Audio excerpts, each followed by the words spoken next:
5월을 가장 잘 쓴 사람이 피천덕. 5월은 청자연적이에요. 하얀 손가락에 낀 빛이 가라지. 5월은 21살 청신한 얼굴, 방금 찬물에 세수한 21살 청신한 얼굴이 바로 5월이라고. 피천덕 수필가가 5월을 그렇게 쓰고 난 이후에 그 누구도 그를 넘어설 수 없어서 그 이후로 5월에 대한 글이 거의 잘 안 나옵니다. 전나무 바늘잎이 아기치로 가장 보드라울 때, 우리들 마음도 가장 보드라울 때가 오늘이 아닐까 생각합니다. 오늘 더 고맙게도 배지영 시인님께서 경배를 하다 시가 또 나오는 이후에 그날이라서 더 좋네요. 오늘 주제는 이제 최근에 1600만의 관객이 동원됐다는 최고의 또 블랙버스터가 된 왕가 사는 남자예요.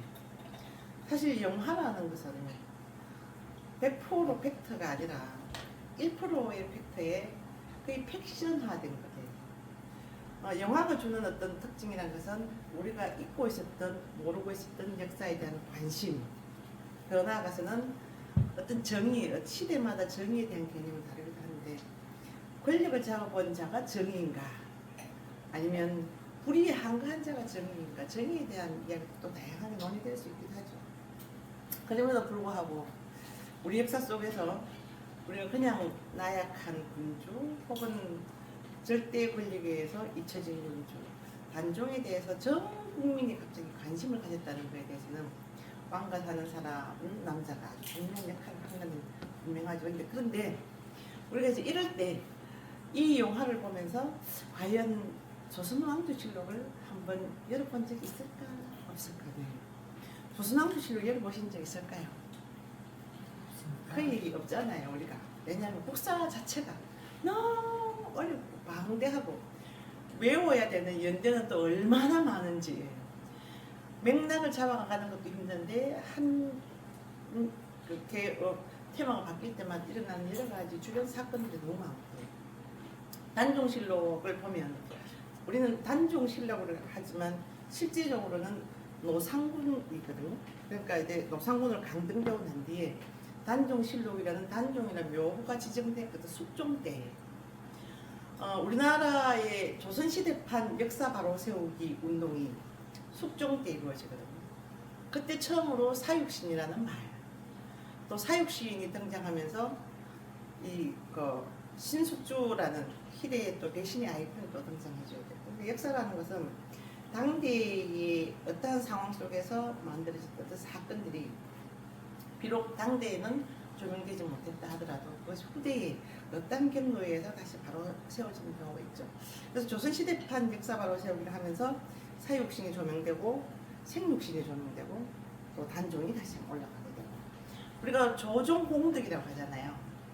태조, 세조, 또 뭐 순조도 있긴 하지만 영정조도 있고, 또 세종, 태종도 있는데, 태조, 조자를 쓸 때는 새로 개창한 거, 뭔가 새로운 이제 큰 변화를 통해 가지고 시스템이 변화가 된 왕을 조로 붙이거든요.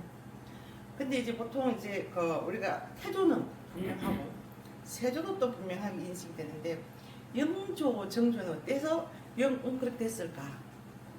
사실은 영종, 정종인데, 순조 때, 순조 돌아가시고 났는데 순조실록을 쓰면서 그의 부인이 왕비가 살아있었거든요. 그러니까 내 남편의 실록을 할 때 순종보다는 순조가 더 의미가 크니까, 그 내 남편의 이 묘호만 바꾸면 또 설득력이 없잖아요. 그러니까 순종을 순조로 바꾸면서 영종을 영조로 바꾸고 정종을 정조로 바꾸고, 이런 재미가 좀 있는 거죠. 그래서 영화를 본다는 것은 단지 그 영화를 통해서 즐거움 느끼지만, 어떻게 하면 우리가 잊고 있었던 우리의 역사를 한번 다시 볼 것인가. 많은 시간이 지났지만 오늘 우리가 보는 이 시대의 역사는 비교적 좀 객관적이 될 수 있잖아요. 그래서 오늘은 이제 왕가 사는 남자 속에 들어있던 수양대군과 또 단종과 문종과 세종과 그 연관을 해보려고 합니다. 역사라는 것은 영월입니다. 영월. 네. 우리가 7월에 오늘 이제 미리 발표를 하면 7월에 저기 한번 가보려고 합니다. 1박 2일에 걸쳐서 좀 덜 움직여야 되겠죠? 네. 그래서 이 그 많은 왕들의 무덤이 사실은 왕릉이 그 수도권 근처에 가 있는데 이 한양에서 가장 멀리 있는 왕의 무덤이 바로 청량포에 있는 단종의 주목이 장릉에 우리가 가려면 부산에서 가려면 제천까지 기차를 타고 가서 거기서 택시를 타거나 아니면 다른 차량을 이용해서 가는 방법이 있고 아예 처음부터 우리가 이제 차량을 이용하는 방법도 있죠. 근데 우리가 많이 봤지만 저 장소에 가면 사실은 풍경이 상당히 좋고 청량포 이름난 풍경은 그 속에 아픈 기억이 있어요. 우리가 1차적 감각 속에서 아름다운 풍경을 보면 와 하긴 하지만 그 속에 땅이 가지고 있는 기억을 한번 들여다보면 우리가 기록되지 못했던 아픔도 만날 수가 있는 거죠. 이 역사의 시작은 결국은 왕권이냐 신권이냐 이제 많은 분들이 왕과 사는 남자 나오고 난 이후에 그 시대의 문종과 수양대군과 모든 이야기는 너무나 확연하게 잘 아시잖아요. 그런 이야기가 그 사건이 등장할 때는 결국 역사 주도 세력, 우리 현대도 마찬가지지만 정치 주도 세력이 어떻게 만들어지는가. 사실은 고려부터 시작해서 왕권과 신권의 문제는 너무 첨예한 문제였거든요. 고려 때는 왕권과 신권의 문제보다는 몽골 귀족이냐 호족이냐 이 문제. 그래서 사실 고려는 개국할 때 지역에 있는 호족들의 영향을 많이 받았기 때문에 처음에는 왕건이 고려를 개국했다 하더라도 왕이 가지고 있는 권력보다는 호족들의 권력이 더 컸거든요. 그러니까 왕권을 강화하기 위해서 그때는 과거 제도를 도입하는 거죠. 4대 광종 때 시험을 통해서 관리를 뽑으면서 왕의 권한을 강화하는 거예요. 그러니까 그때 이후에는 몽골 귀족으로 있다가 그 다음 이제 너무 문신들만 대우를 해주니까 무신들이 난을 일으켜서 그 다음 무신의 시대를 갔다가 이제 건문 세족의 시대를 갔다가 신흥 4대부로 오는 이런 과정 속에서 고려가 정치 주도 세력이 바뀌었다면 고려 말의 신흥 4대부하고 또 이제 온건파 성리학자들하고 사이에서 이 망해가는 고려 사회를 어떻게 유지할 것인가, 완전히 새로운 사회를 만들 것인가, 아니면 리뉴얼을 할 것인가. 여기에서 이제 온건파와 혁명파가 나눠지게 되는 거죠. 결국 이 혁명파에 의해서 조선이 건국되는데 혁명파에는 신진 4대부들에 의해서 조선이 건국되면서 조선은 이성계의 나라임에도 불구하고 모든 컨텐츠를 정도전이 했기 때문에 개국 초기에는 왕권보다 신권이 강화돼요. 정도전이 거의 대부분. 그러니까 정도전과 같이 처음 힘을 합쳐서 개국을 했던 이방원 입장에서는 이 나라는 우리 아버지의 나라인데 이씨의 나라인데 정도전이 거의 모든 것을 다 장악하니까 이거 잘못된 거 아닌가. 왕권을 다시 가져와야 되겠다. 그래서 1차, 2차 왕자의 나라 이렇게 해서 그가 이제 3대 태종이 되는 거죠. 그래서 태종 때는 왕권이 신권보다 더 올라갑니다. 그러니까 아버지 때는 신하들의 권력이 많았고 컸고 그 다음 자기가 다시 왕의 권한을 가져와서 근데 그 이후에 내가 이렇게 왕권을 강화해놨을 때 나라를 탄탄하게 반열을 일으키는데 그러면 내 아들이 살아갈 나라도 어떤가. 그래서 자기가 왕했을 때 거의 외척 세력을 완전 정리를 다 해주는 거죠. 그런 이방원의 손에 아버지의 손에 피를 묻히면서 이제 세종이 등장하게 되는데 문제는 이 세종이 아들들이 많고 세종은 부인을 6명 두거든요. 저기 보시면 6명을 두는데 그 6명 사이에서 아들들이 저렇게 많아요. 16남 4녀를 둡니다. 아들 20명? 예, 16명 딸. 부럽다. 예.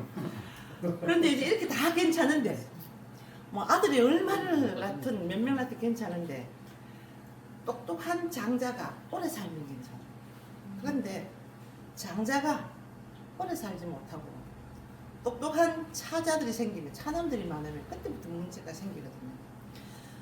사실은 이제 이 세종의 많은 아들들 중에서 문종 또 안평대군 수양대군 있지만 문종은 세자 기간이 29년이에요. 아버지가 너무 잘하는데 그 아버지의 공덕 속에는 거의 한 80% 아들, 예, 훗날 이제 문종이 되지만 세자 역할이 컸다는 거죠. 우리가 정통성, 아버지로부터 또 장남이 이어받고 손자를 이어가는 이런 왕위의 정통성은 이때 이제 만들어지게 되는데, 그런데 내 첫째 아들이 똑똑하고 오래 살면 제일 좋은데 문종이 사실은 세자 기간을 빼고 나면 왕이 올라온 2년밖에 안 되거든요.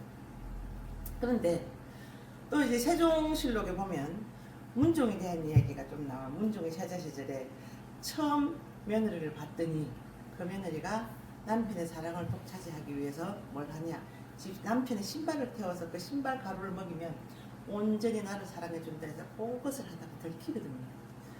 이게 양잿물 먹는 거잖아요. 신발 태운 거는 쫓겨나는 거죠.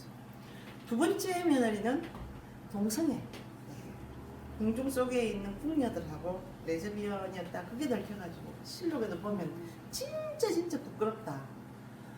세종실록 기록 나오거든요. 그래서 그런 두 번째 사건에 의해서 또 이제 해비로 해서 쫓겨나고, 세 번째는 첫 번째 두 번째 보니까 너무 안 좋아. 그래서 아예 후궁으로 이제 있던 그 상황에서 한 사람을 인턴을 충분히 거치고 난 이후에 검증돼서 빈으로 딱 하고, 그 비가 바로 단종의 어머니가 되는 거예요. 단종의 어머니는 단종을 딱 낳는 그 다음날 이 과다 출혈로 죽거든요. 요즘 같으면 의료 체계가 돼서 살릴 수 있는 부분인데도 불구하고 그 다음날 죽으니까, 사실은 어린 단종은 태어나서 엄마 죽었죠. 또 이 왕이 올라갔을 때 2년만 또 아버지 죽고 이러니까 나를 케어해 줄 수 있는 주변에 성이 하나도 없는 거예요. 또 고모가 나를 케어해 주지만 실제로 단종이 노상군을 폐위되고 난 뒤에 그 고모도 사실은 소양대군에 해가지고 참하게 또 죽음을 당하거든요. 그런 고립무원 상황 속에서 태어난 사람이 이제 단종이었다는 거예요. 그런데 이제 이 시대에 문종이 워낙 똑똑하기도 하지만 약하니까 아버지 세종이 늘 고민을 합니다. 저 수양이 쟤도 막 심상찮고, 안평대군도 심상찮고, 안평대군 성균관 학자들 사이에서 자기 포섭을 다 했고, 수양대군은 무인들 사이에서 이제 자기 편을 만들어가는데, 아무리 생각해도 수양대군은 늘 위험한 존재예요. 똑똑하고 영민하고 자기 아버지 태종 이방원하고 성향이 거의 비슷하니까. 그래서 세종도 늘 걱정이 되고 있고, 이제 세종이 죽고 문종이 왕이 올라오는데, 사실 세종이 6월에 돌아가시면 그 시절에 3개월 동안 장례식 준비를 하거든요. 아버지 돌아가시고 난 이후에 비로소 왕이 올라오니까. 그러니까 조선시대에 왕이 된다는 것은 상복을 입는다는 거예요. 아버지가 죽었다는 거예요. 아버지가 죽어야 내가 비로소 왕이 올라가면서 상복을 입고 이제 국정 업무를 시작하는데, 그 국정 업무는 내가 하기도 하지만 결국은 주변의 관료들에 의해서 만들어질 수밖에 없는 거죠. 세종이 죽고 난 이후에 문종도 이제 그때 병약하니까 자기의 상황을 잘 알고, 아들은 아직 어리고, 내 동생 수양대군은 호시탐탐 뭔가 불안한 존재이고, 또 이 시점에 수양대군은 안평대군을 또 제거하기 위해서 늘 애쓰거든요.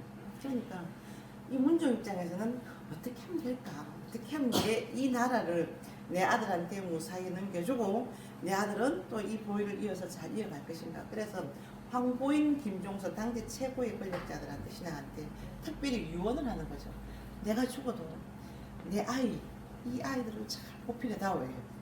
왕의 유언을 듣는 신하를 보명 신하라고 하는데, 이 왕의 유언을 듣는다는 것은 특별한 하나의 권한이잖아요. 그런데 그 유언을 듣고 난 이후에 황보인과 김종서의 권한이 쫙 커집니다. 당시에 관료를 추천할 수 있는 권리가 있거든요, 권한. 근데 여기서 관료를 추천할 때 여러 명, 나도 한 명, 너도 한 명 이제 왕이 낙점할 수 있도록 올리지만, 낙점할 수 있을 때 올릴 때 황종수나 김종서나 황보인이 노란 점을 한 개 딱 찍어놔요. 황표 정설. 요거를 딱 뽑으라는 거죠. 단종실록을 3년치 기록을 보면 자의적으로 한 게 아무것도 없어요. 따랐다. 예. 왕은 따랐다. 했다. 예. 안 했다. 안 나옵니다. 김종수가 얘기해도 그냥 따랐다. 뭔가 해보려고 하면 안 되니까요. 또 황보인이 얘기해도 그냥 따랐다. 훗날 이제 소양대군이 영의정 됐을 때도 그냥 따랐다. 심지어는 혼인에 대한 문제, 혼인에 대한 문제도 삼촌 소양대군이 이제 장가 가야지. 왜냐면 문종이 죽고 난 이후에 또 왕이 올라가니까요. 장가 안 가고 싶은데 이 모두 누구한테 장가를 보낼 건지 이것도 삼촌이 소양대군이 다 만들어진 거죠. 그러니까 실록에 보면 우리가 영화에도 보시면은 나는 내가 할 수 있는 것이 아무것도 없었다. 그 대사 나오잖아요.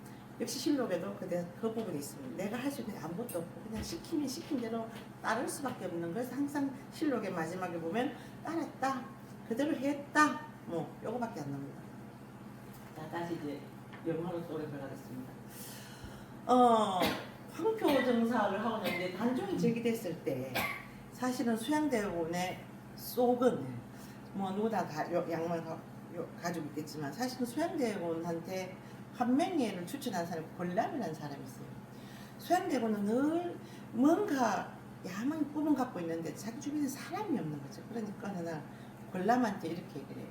야, 나 이러이러한 시스템을 바꿔야 되는데 우리 사회를 내 주변에 사람이 없다. 그러니까 권람이 한명예를 추천합니다. 한명이 진짜 괜찮은 사람이 있는데 걔가 단지 기반이 부족하다. 우리 영화 속 유지태 나오잖아요. 이전에 70년대 80년대 한명에는 칠삭동으로 표현돼가지고 뭔가 좀 부족한 사람 나오는데 실제 기록에는 한명이 기본이 장대하고 똑똑하고 킹메이커로서 바탕 다 돼 있는데 다만 그를 지지해 줄 수 있는 기본 인맥 이 바탕이 없어서 늘 사람을 찾고 있는 그 차에 소양대군과 한명이를 권람이 딱 연결해주는 거죠. 그때부터 이제 본격적으로 일이 시작되는 거죠. 사실 이제 소양대군은 내 조카가 왕이 올라가니까 명나라 가가지고 우리 조선에 새로운 왕이 생겼습니다. 또 인사하러 가야 되거든요. 윤허를 받아와 줘야 돼요. 그 명나라에서 땅땅땅 해줘야 실질적으로 조선의 왕으로서 역할을 해주니까 이제 명나라로 가야 되겠다. 고명대사로. 그러니까 누가 갈 것인가 이 명나라로 사신을 갈 때 그때 원래는 김종서나 황보인이 가야 되는데 김종서 황보인이 안 가려고 합니다. 무슨 핑계를 난 나이가 많다. 내가 늙었다. 또 황보인 같은 난 지난번에 갔다 왔잖아. 그러니까 내가 없는 사이에 혹시라도 일어날 수 있는 그 자기 자리에 대한 두려움이 있기 때문에 안 가기 위해서 가장 이제 수를 쓰는 거죠. 이것을 알고 소양대군이 자처합니다. 내가 갈게. 내가 사실 왕실의 어른이긴 하지만 내가 뭐 녹을 먹는 것도 아니고 내가 충분히 갔다 와야 되는 거 아닌가 이런 얘기를 하거든요. 그런데 안평대군의 속셈을 좀 아는 거죠. 형이 명나라 간다고 했다면서요. 이렇게는 실제 말 안 했겠죠. 사극 보면은 정중하게 말하겠지만 그래서 왜 형이 가야 돼?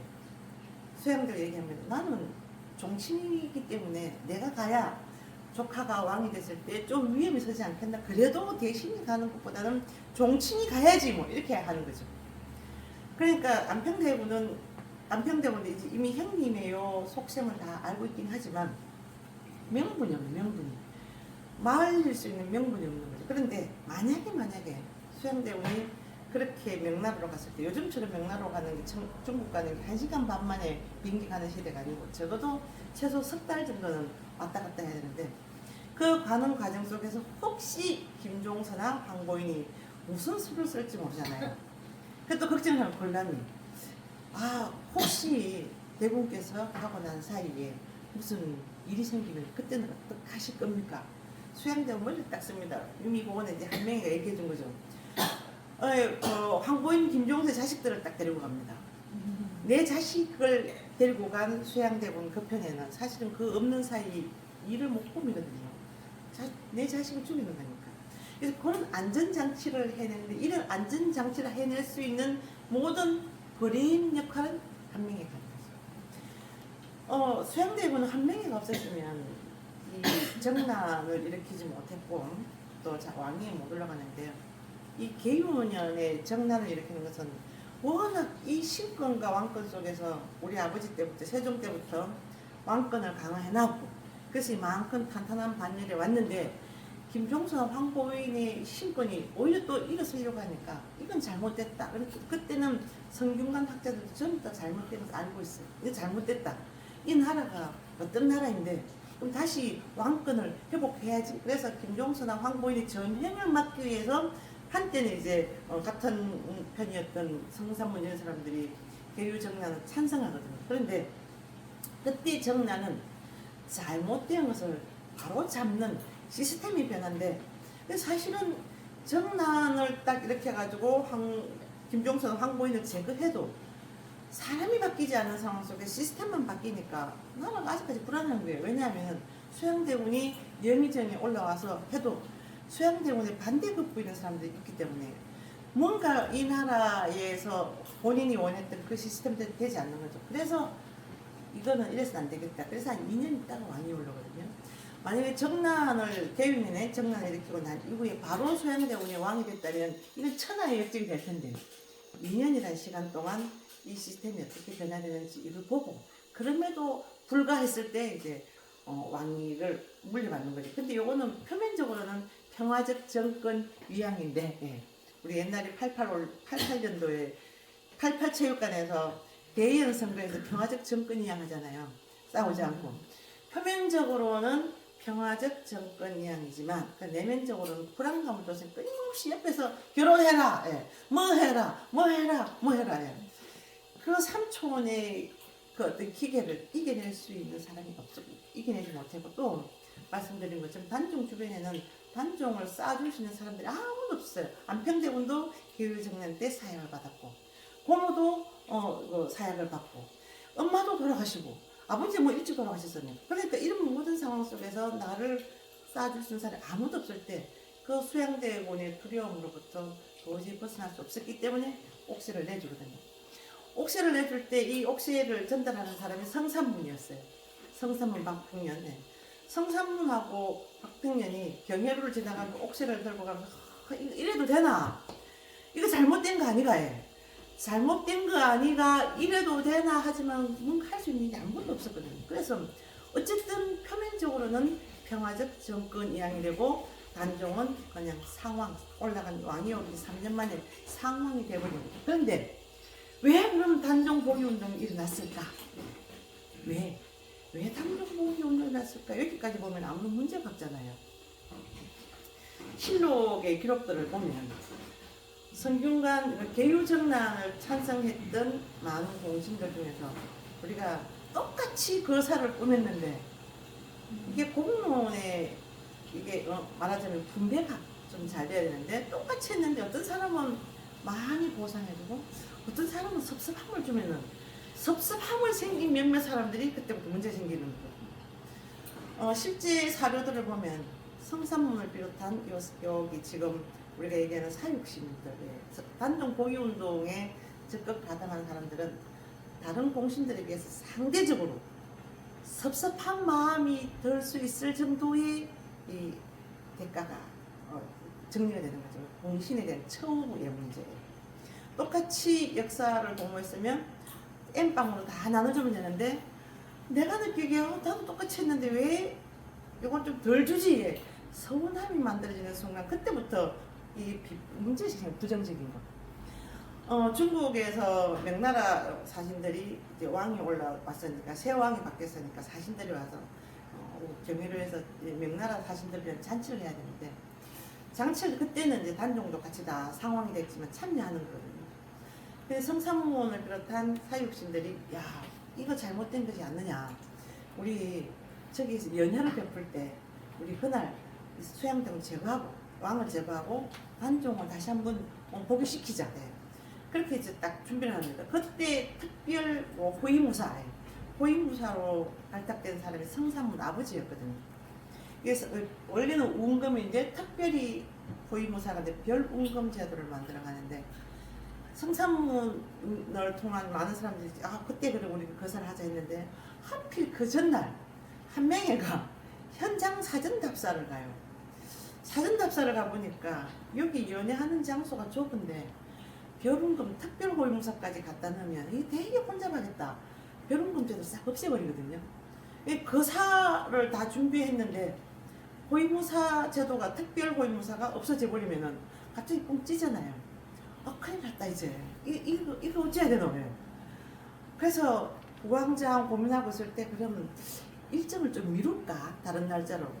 하필 그때에 그 사람 모여하는 그 자리에 김질이라는 사람이 당대에 소양대 왕이 됐을 때 정창손이라는 사람이 영의정인데 영의정 정창손의 사위 김질 이 사람이 거기 있다가 이 거사가 바로 이루어지면 속전속결로 뭔가 도의도 뭐가 될 텐데 거사가 미뤄지니까 두려운 거죠. 그 길로 장인한테 갑니다. 장인은 큰일 났어요. 왜? 사실은 우리가 이러한 모의를 했는데 운금제도를 없앤다고 해서 좀 미뤄졌거든요. 어찌해야 되는지 모르겠어요. 서울말로 했겠죠. 어떻게 하면 될까요? 정창순이 뭘 어떻게 임마 지금 큰일이지. 딱 손잡고 세조 앞으로 갑니다. 그래서 그 밤에 모두 바로 잡아들이거든요. 문초를 하는데 살이 타는 문초 찢어지는 거예요. 그래서 그 단종 복위운동하고 관련해서 죽어간 사람이 50명 1차, 2차, 3차, 4차 모두 8차례에 걸쳐서 사람을 처형시키는 제일 먼저 죽은 사람이 박팽년이에요. 그 다음 이튿날 죽은 사람이 성삼문을 비롯한 다윗이 이런 사람들이고요. 여자 노비도 3명 있고 그 사람들 숨겨준 사람까지 다 해서 총 50명이 죽습니다. 그날에 인근 며칠 사이에 이들이 죽임을 당했을 때 시체를 막 길가에 한강 노변에 버렸을 때 그 시체를 수습한 사람이 김시선. 네. 우리 생육신으로 기록된 금오신화 남녀 부주지 최초의 한문 소설을 썼던 김시섭에 의해서 수습이 되거든요. 이제 그때 이야기 중에 이제 노상군을 어떻게 처리할 것인가. 단중의 상황에서 노상군으로 강등되고 또 이제 주변에 관계된 사람들은 죽임을 당할 수밖에 없고 노상군을 어떻게 처리할 것인가. 이 문제에서 이제 우리의 영화가 시작이 됩니다. 삼면이 물로 쌓여 있고 뒤에 벼랑이 있어가지고 아주 천혜의 유배지로서는 천혜의 조건이라고 얘기를 하잖아요. 영화 속에서 등장하는 것들 중에서 그 유배에 오면은 먹을 걸 많이 등장한다. 요거는 사실은 허구이고요. 그 또 유배자가 왔을 때 그 사람이 다시 돌아갈 가능성이 있는가 없는가에 따라서 대우가 달라질 뿐이지 경량각처에서 먹을 걸 싸들고 오진 않습니다. 보수주의인들의 갑질이란 것이 말도 못할 만큼 컸었고, 근데 다시 돌아갈 가능성이 있는 사람들한테는 유해진 같은 보수주의인을 만나지만, 그렇지 않은 경우는 보수주의인들 인간 이하로 취급을 합니다. 이 죄인이기 때문에. 그래서 보수주의인에 대한 어떤 그 허구적 맥락이 이 영화 속에 있습니다. 청룡포는 보시면 여기 지금 우리가 보기에는 풍경이 되게 아름다운데 우리 유배지로 많이 갔던 진도, 또 거제도, 남해노도 이런 유배지는 대체적으로 풍경이 되게 좋아요. 사람들이 많이 안 갔기 때문에. 근데 풍경이 좋은 만큼 그 속에는 시린 역사의 아픔도 같이 존재한다. 우리에게 청룡포가 그렇습니다. 사실 단종은 12살의 왕이 오르거든요. 12살이 작은 나이가 아니에요. 숙종은 14살의 왕이 오르거든요. 숙종은 늘 청년으로 등장하고 단종은 늘 아이로 등장하는데 이번 영화에서만큼 단종을 좀 큰 아이로 청년으로 나오게 된 거죠. 왜 그럼 단종을 늘 아이로 만들었을까? 단종에 대한 우리가 부채의식이 있어서 지켜주지 못한 것도 있긴 하지만 워낙 이 소양대군의 삼촌에 의해서 왕위를 빼앗긴 것도 있고 그러다 보니까 단종에 대한 부채의식이 단종을 늘 유약한 소년으로 만들었던 거 있지 않을까. 또한 이 영화도 마찬가지지만 단종에 대한 기록은 고 노상군이 단종실록 외에는 크게 없습니다. 그래서 이때 영월에서의 생활은 야사에 많습니다. 그러니까 주로 연려실 기술이라든가 조선 후기의 야사들, 그러니까 정사에 기록된 것보다는 야사에 기록되는데 야사의 특징은 카드라 적잖아요. 그 어떤 애처람 있을수록 그것을 기록하는 사람이 개인의 감정 정서를 많이 넣기 때문에 단종을 너무너무 진짜 아픈 사람으로 우리가 기록할 수밖에 없는 거죠. 더군다나 이곳에 3년간 있으면서 처음부터 저기 있었던 건 처음에 3년 내에 있었던 것이 아니고 여기 들어가면 여기 물난리가 나가지고 나중에 영월관하로 이제 객사로 옮기거든요. 그래서 거기에서 생을 마무리하는데 단종이 여기에 있는 동안 아까도 우리가 얼핏 말씀드렸지만 금성대군이, 그 삼촌이 한 번도 복위 운동을 안 했으면 사실은 여기에서 오래 살았죠. 예. 그러면 또 이런 영화도 안 나왔을 거고. 주변 사람들이 옆에서 자꾸 덜 쏘셔가지고 안 했으면 사실은 단종은 아무 문제 없이 그래도 노후가 보장됐을 수도 있어요. 세조실록 이렇게 하거든. 영월로 보내고 난 이후에 쌀 보내줘라, 옷 보내줘라, 떡도 보내주고, 부족함 없이 보내주고, 고기도 보내주라. 그게 진짜인지 아닌지는 모릅니다만, 적어도 세조실록 3년까지, 단종이 죽음이라는 것을 생을 마무리할 그 전까지는 계속 음식을 많이 보내주라 하는 거죠. 따뜻하게 있는지 살펴보라, 보라. 그런데 금성대군이 풍기나 수능 지방에 있으면서 한번 역모를 하고 난 이후에 복위운동 하고 난 이후에 이제 분위기가 급반전돼요. 세조는 가만히 있는데 종친 할배인 양녕대군, 효령대군들이 수시로 조정해 가서 빨리 정리해라. 소양대군, 세조 입장에서는 삼촌들이잖아요. 세종의 두 아들들이니까, 세종 형님들이니까. 그 효령대군하고 양녕대군이 말하자면 손자인데, 이 손자에 대한 마음 있긴 하겠지만 속으로는 그들도 살아남기 위해서는 죽여야 되는 거지. 이 종친이라는 것이 언제 어느 때 내 의지와 무관하게 주변에서 나를 엮어서 세워놓으면 꼼짝없이 역모에 가담할 수밖에 없는 이런 상황에 빠지거든요. 그러니까 이 금성대군이 역모를 단종 복위 운동을 하고 난 이후에 위기를 느꼈던 종친들 중에 대표적으로 양녕대군과 효령대군이 지속적으로 조정에 찾아가서 빨리 정리해라. 그때마다 세존 이렇게 얘기합니다. 아닙니다. 그건 아닌 것 같아요. 그럼 또 한 번 얘기합니다. 명분 쌓기. 그러면 주변에서 죽여라. 안 돼요. 죽여라. 그래서 종친의 영역을 넘었으면 이제 대신들이 정리해야 된다. 죽여라 하거든요. 그때까지 사실 수양대군은 그때 이제 세조죠. 가만히 기다립니다. 바로 그 말 듣고 정리했으면 사실은 역사 속에서 어떻게 기록될지 또 모르겠는데, 그럼에도 불구하고 한 판, 두 판, 세 판 명분이 쌓일 때까지 기다렸던 사람이 바로 세조거든요. 결국은 이 종친을 넘어서서 대신들까지도 계속 정리하십시오. 죽여야 된다 했을 때 결단을 딱 내리는 거죠. 근데 세조실록에는 사약을 보냈단 말이 안 나와요. 연려실 기술이나 다른 그 외의 기록에서 왕방년이 건부도사로서 사약을 가지고 갔는데, 그 왕방년이 나왔던 시조가 있잖아요. 철길 머나먼 길에 고운님 여의었고, 내 마음 둘 데 없어 냇가에 앉았더니 냇물도 나와 같이 슬피 울어에 가더라, 이런 시조를 쓴 것처럼. 그래서 왕방년이라는 건보도사를 보내서 결국은 이제 죽음으로 끝나지만, 그 세조실록에는 단종이 노상군이 영월에서 자결한 것으로 나와요. 기록을 해요. 그래서 자결한 노상군을 위해서 예를 다해서 장례를 치루었다, 이렇게 기록이 마무리 딱 합니다. 세조실록에. 그 이후에 단종은 이제 노상군으로 그의 무덤이 어디 있는지 이제 그 어몽도 이야기가 이제 영화 속에 또 등장하게 되는 거죠. 아무도 그의 시신을 거둬주지 않았을 때 어몽도가 시신을 거둬서 지금 그 현재의 장릉 위치에 있긴 한데, 그러면 언제 그러면은 요 무덤에 대한 이야기가 등장하는가?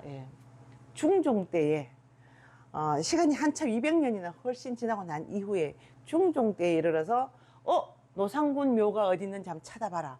영의정을 이제 보내는 거죠. 우성지를 딱 보내가지고 보니까 그 동네 가니 사람들에 의해서 카드라 통신이 전달되는데, 여기에 가면은 군왕의 묘가 있다. 근데 그 군왕의 묘라는 것이 일반 다른 사람 묘하고 봉분의 차이가 없더라. 그럼에도 불구하고 그 지역 사람들이 이거는 왕의 묘라 하더라. 중종 때 처음으로 노상군 묘를 찾아서 예를 다합니다. 그 이후에 이제는 현종 때의 송시열이, 이제 현종 요때 예하기 시대에 송시열이 다시 한번 청하는 거죠, 왕한테.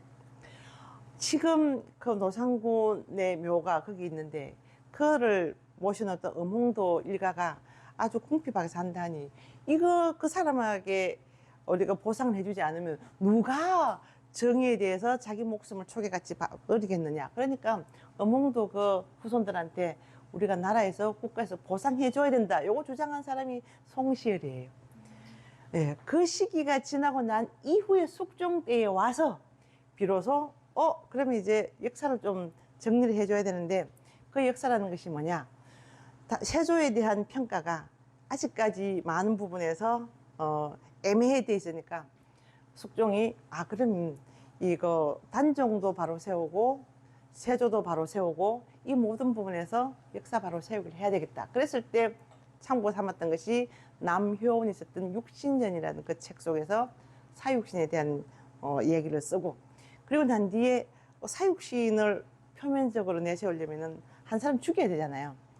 신숙주를 배신의 아이콘으로 그때 등장시키는 거죠. 그래서 신숙주는 잘 나왔다가 숙종 때에 역사 바로 세우기를 하면서 신숙주가 배신의 아이콘이 딱 되는 그 순간 딱 오는 거예요. 그래서 그때 비로소 숙종 때에 노상군이 단종으로 다시 한번 복원이 되고 저기 장릉을 딱 꾸미게 되는 거죠. 그렇게 되는 데는 단종 사후에 그 230년이 지나고 난 뒤였어요. 그래서 당대의 역사 속에는 졌을지라도 혹은 삶에는 졌을지라도 시간이 지나면서 후대의 역사에서 다시 한번 평가받는 경우도 있고 당대에서는 최고의 권력자이라 하더라도 후대에 가서는 또 다시 한번 이 나락으로 떨어지는 거 있는 거예요. 그래서 무엇이 정의냐 무엇이 옳다의 문제가 아니라 그런 역사적 상황을 통해서 오늘 우리는 어떻게 살 것인가에 대한 이곳에서 질문을 던지는 것이 영화를 통해서 우리가 역사를 읽어야 되는 그 이유가 아닌가. 그냥 역사를 보면 사건이 일어난 인과관계 또 재미없을 수도 있지만 영화라는 것이 주는 어떤 역할은 바로 우리에게 새로운 관심과 질문, 그래서 잊혀진 것에 대한 자기 질문을 가지는, 그래서 마침내 어떻게 사는 것이 잘 사는 것인가, 정의란 무엇인가, 사람답게 산다는 것은 무엇인가에 대한 이 시대의 질문을 던지는 그 힘이 영화인 것 같습니다. 1600만의 관객을 동원한 왕가 사는 남자가 사실은 어떤 부분에서는 많은 역사학자들 사이에서는 물음표를 제기하는 것이 흥행에 방점을 둘 것이냐, 역사적 사건의 사실에 방점을 둘 것이냐, 이런 부분은 아직까지 많은 부분에서 물음표를 가지고 있긴 하거든요. 그러나 이제 가장 중요한 지금까지 우리가 잊고 있었던 단종에 대해서 전 국민이 관심을 가지게 됐다는 것, 역사적 사실과 또 그 속에 등장하고 있는 여러 가지 많은 문제점들을 오늘 우리에게 환기시켜 줬다는 그런 측면에서 보시면 아마 앞으로 우리가 청룡포로 가게 되면 그 청룡포가 가지고 있는 아름다운 풍경과 역사적 사실과 사건과 그 시대에 그 땅을 살아갔던 그 사람들의 이야기가 같이 오늘 우리에게 강물처럼 흘러가지 않을까, 이런 생각을 많이 해봅니다. 마치겠습니다. 이제 술을 한잔 하시죠. 아름다운 오리입니다. 네. 단종이란 말이 현종 때, 숙종 때. 숙종 때 단종이라고. 예. 예. 복원된 거죠. 200년 뒤에. 230년. 그동안 또 내가 또 여기가 그런 저런